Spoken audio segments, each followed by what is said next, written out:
Hai teman-teman, udah pertengahan September, gak kerasa ya. Semoga teman-teman semua sehat, masih semangat, dan semoga sejauh ini September berjalan sesuai rencana. Kalaupun enggak, ya gak apa-apa, karena itu tetap bagian dari sebuah proses. Cerita dikit ya teman-teman, sebagai seseorang yang termasuk sering overthinking, terkadang saya pribadi suka merasa, bodoh. Lah, kenapa harus overthinking? Faedahnya apa? Lakuin aja dulu. Siapa yang tahu hasilnya kalau belum dicoba, ya nggak? Tapi ya gimana ya teman-teman? Ngomong sih gampang gitu kan. Tapi buat salam pembuka di video aja, saya kadang masih overthinking. Gimana ya supaya menarik? Gimana ya supaya orang mau dengar sampai habis?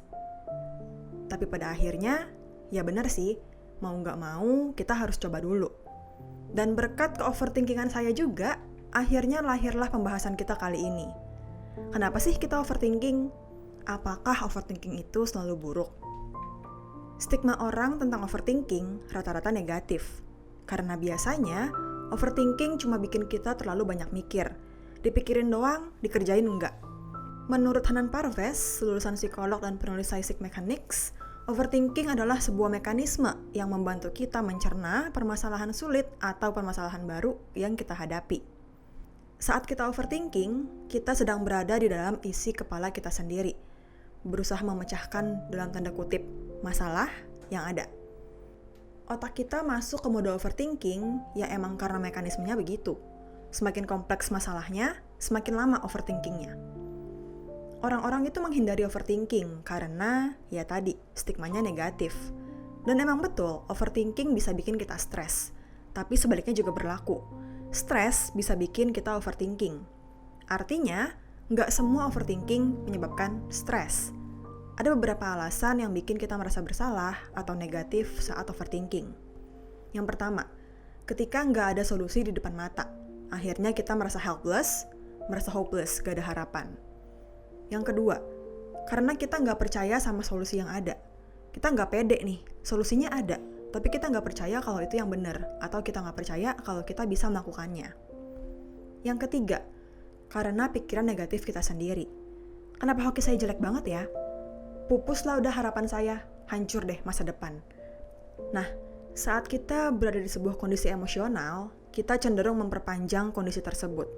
Inilah alasannya kenapa semua nampak positif saat kita lagi senang, dan sebaliknya, semua kayaknya negatif saat kita lagi sedih atau lagi ngedown.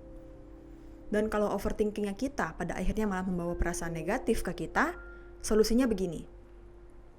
Overthinking akan berhenti dengan sendirinya ketika kita sudah menemukan solusi dari permasalahan kita. Dan santai aja teman-teman. Kalau emang kita butuh waktu lebih buat berpikir dibanding yang lain, ya nggak apa-apa. Apa salahnya? Toh pada dasarnya, pasti selalu ada alasan di balik overthinkingnya kita. Kebanyakan dari kita overthinking karena kita melihat permasalahan dari segala sisi.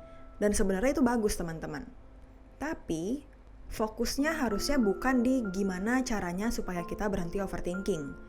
Seharusnya fokus kita adalah kenapa kita overthinking dan kenapa overthinking kita nggak membuahkan hasil. Belum ketemu solusinya, coba pakai pendekatan yang beda ke permasalahan itu. Atau gimana kalau kita coba tanya sama orang yang pernah mengalami permasalahan serupa. Kita hidup di era di mana masalah-masalah kompleks itu dilemparkan ke kita secara terus-terusan. Udah bukan zaman purba yang cuma harus berburu dan berkumpul. Otak kita juga beradaptasi dengan lingkungan yang baru, masalah yang baru, yang lebih rumit. Dan kalau emang butuh waktu, ya silakan. Jangan terlalu keras pada diri sendiri. Overthinkingnya jangan di-overthinkingin. Nangkep gak? Maksudnya, ya udah, nggak ada salahnya kok overthinking.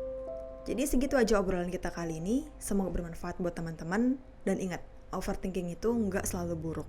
Akhir kata, let's live and live more. Bye!